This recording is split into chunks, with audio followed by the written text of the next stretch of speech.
vocês observem que eu estou tentando ser o mais eclético possível, né? Então eu estou fazendo assim, alternando os vídeos com temas variados para não ficar uma coisa muito maçante, principalmente em relação à política, né? Teve até gente que falou assim, agora você faz vídeo sobre política. Pô, eu tenho 500 vídeos nesse canal e eu devo ter feito sobre política, uns 5 vídeos sobre política, dentre 500, né? Então, mesmo assim eu estou intercalando. Então, falei um pouquinho de política, falei um pouco de música no último vídeo, os 2 últimos vídeos, e agora vamos falar um pouquinho de filosofia, assim a gente vai equilibrando os assuntos. Ou seja, estamos aqui nessa série chamada Os Pré-Socráticos. Primeiro vídeo dessa série eu apresentei para vocês Tales de Mileto, o primeiro pré-socrático, o primeiro filósofo que se teve notícia, o pai da filosofia, né? Fundador da escola jônica. Falei para vocês que antes de Sócrates, lá na Grécia, houveram vários filósofos que se agruparam em escolas de pensamento. A primeira escola de pensamento foi a escola jônica ou milesiana, ou escola de Mileto, fundada por Tales de Mileto, da onde nós temos o discípulo de Tales, que é Anaximandro, e o discípulo de Anaximandro, que é Anaxímenes. Tales, Anaximandro e Anaxímenes formam a escola de Mileto. É por aí que a gente começa. Depois a gente vai ver a escola pitagórica, vamos ver a escola eleática, vamos ver a escola eclética, a escola tomística. Vamos ver algumas dessas escolas e conhecer os filósofos pré-socráticos, porque esse é o berço da filosofia ocidental, né? É ali que começa a história toda. Se alguém te perguntar por onde que eu começo a estudar filosofia, a resposta mais correta seria pela filosofia pré-socrática. Então a gente viu que Tales de Mileto, ele rompe com aquela tradição mítica, né? Os gregos, assim como os outros povos da antiguidade, buscavam compreender os fenômenos da natureza através das narrativas míticas. Zeus são as forças das tempestades, as forças do oceano é Poseidon, o amor é Afrodite, a inteligência é Atenas, etc. e tal. Ou seja, os fenômenos da natureza eram deificados, tornados deuses ou personificados, que era trazido a uma persona, né? Forças da natureza eram personificados em forma de deuses ou de deuses humanos, né? Porque os deuses gregos tinham características humanas, né? E a partir da relação desses deuses, das histórias que esses deuses ocupavam, né, os gregos iam buscando compreensão do mundo. Tales de Mileto rompe com essa tradição mítica e busca uma nova forma de compreensão do universo, ou seja, através da observação dos fenômenos da natureza e o uso do raciocínio, ele buscava encontrar conclusões lógicas desses fenômenos, né? Explicações lógicas baseadas na observação e no raciocínio. Ou seja, Tales de Mileto foi o primeiro naturalista ou filósofo da physis. O que eles buscavam compreender, esses filósofos, eram as transformações da physis. Physis significa natureza. Tentavam compreender os processos que existem por detrás dos fenômenos naturais. Tales foi o primeiro a postular a ideia de que deve haver uma substância primordial que deu origem a todas as coisas. Eles chamavam isso, os pré-socráticos chamavam essa substância de arché, que significa origem. Ou seja, acreditavam os pré-socráticos, principalmente Tales, que por mais que existam milhares de coisas no universo, todas as coisas derivaram de uma substância primordial, de uma primeira substância. É a origem do universo, a arqué do universo. Tales acreditava que era a água, nós vimos tudo isso, né? Estou recapitulando rapidamente. Tales acreditava que era a água, ele via que a água se transformava, sólido, líquido, gasoso, ele via que a água estava em todas as partes da natureza, então ele supôs que a água seria essa substância, a arqué. Já o seu discípulo, que é o que eu quero falar aqui, né? Eu quero falar neste vídeo sobre Anaximandro e Anaxímenes, e dessa forma fechar a escola de Mileto, para a gente poder prosseguir para os outros filósofos. O Anaximandro é um dos que eu acho mais curioso, assim, um dos pré-socráticos mais interessantes. Ele contrariou o mestre, ele falou Tales, você está certo em buscar uma substância primordial para todas as coisas no universo, mas não creio que seja a água essa substância. E Anaximandro lança a ideia do apeiron.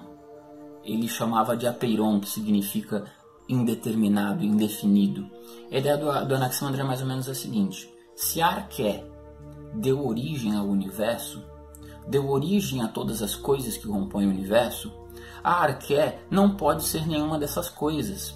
Essas coisas que estão ao nosso redor vieram da arqué, mas nenhuma delas é a própria arqué. Se eu pegar qualquer um dos elementos ao meu redor, água, terra, ar, fogo, qualquer substância, qualquer elemento ao meu redor e apontar para este elemento dizendo que é arqué, não é. Porque todas as coisas que existem no universo vieram da substância primordial. Substância primordial é como se fosse a mãe das substâncias que compõem o universo.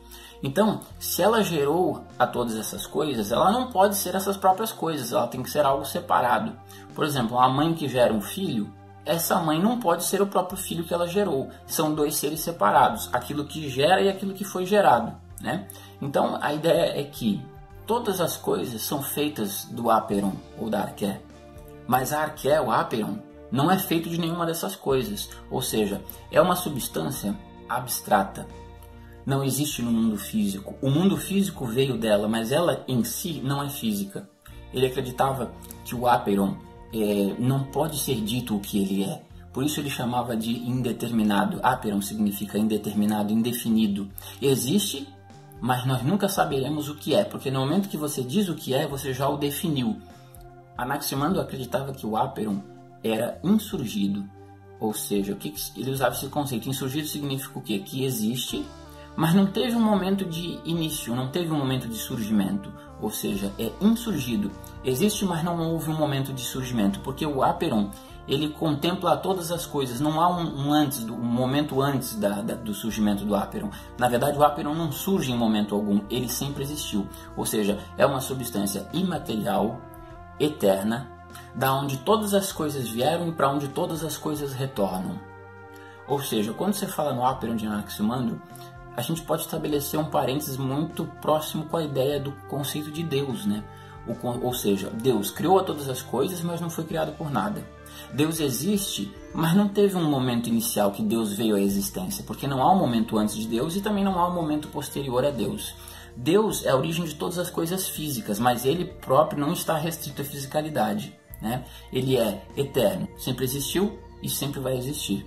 O Aperon e Deus são conceitos muito parecidos, ou seja, Anaximandro estava buscando a essência de todas as coisas, ou seja, a Arqué, ele estava buscando no abstrato. Ele acreditava que ela não estaria entre nós, ou seja, todas as coisas ao nosso redor vieram do Aperon, mas o próprio Aperon não pode ser encontrado entre essas coisas. Ele é abstrato, indefinido, está para além da fisicalidade, né? Então essa é a ideia do Anaximandro. Eu acho muito interessante, eu acho que ele foi mais além do que o Tales, porque eu tenho essa intuição de que realmente a causa primeira de todas as coisas, o motor inicial de tudo, a substância, aquilo ou aquele que deu origem ao universo, não pode estar restrito às condições do próprio universo, né? Ou seja, o Deus que criou todas as coisas, ou a substância que deu origem a tudo, ela tem que estar para além dessas coisas que surgiram. Não pode ser físico, não pode estar restrito à fisicalidade, restrito à temporalidade, restrito às condições do próprio universo, porque essa força inicial, essa origem, ela transcende o próprio universo. É a ideia de Anaximandro e também, basicamente, o conceito do Deus cristão, né, desenvolvido pela filosofia medieval. Aí nós vamos para o último filósofo da escola de Mileto, que é Anaxímenes. Anaxímenes, ele tentou criar uma síntese entre a tese e a antitese de Tales e Anaximandro. Tales lançou uma tese, Anaximandro uma antitese, né? Os dois se contrariavam, Tales, o discípulo e seu mestre, Tales e Anaximandro. O Anaxímenes, ele falou, bom, vamos tentar encontrar uma síntese para essas duas antinomias. E ele supõe então que a substância original, ou seja, a arqué que deu origem a tudo, era uma coisa que ele denominou de pneuma, que é o ar ao nosso redor aqui. Ele observou que os seres vivem a partir da respiração, né? Ou seja, os seres vivos respiram o ar está em todos os lugares, ele preenche todos os espaços. O ar, por que ele escolheu o ar? Porque é uma substância que não é tão material quanto a água, mas também não é 100% abstrata como o Aperon de Anaximandro. Ou seja, o ar ficava no meio termo. O ar tem um certo aspecto físico e, ao mesmo tempo, um certo aspecto abstrato. ou seja, nem tão físico ao ponto da água, nem tão abstrato ao ponto do ápero. O ar se encontra no meio termo da coisa. Então a Anaxímenes buscava uma conciliação entre as teorias de Tales e de Anaximandro. Ele chamava isso de pneuma. Não há muito o que falar sobre Anaxímenes, é uma teoria muito simples do Anaxímenes, né? O ar, para ele, seria a substância que originou todas as coisas. A gente sabe que nem o ar, nem a água são substâncias que originaram a tudo. O universo não veio dessas substâncias. O ar, principalmente, é restrito à atmosfera, né? O ar existe dentro da atmosfera do planeta. Para fora do planeta Terra existe muito mais coisas além do ar, né?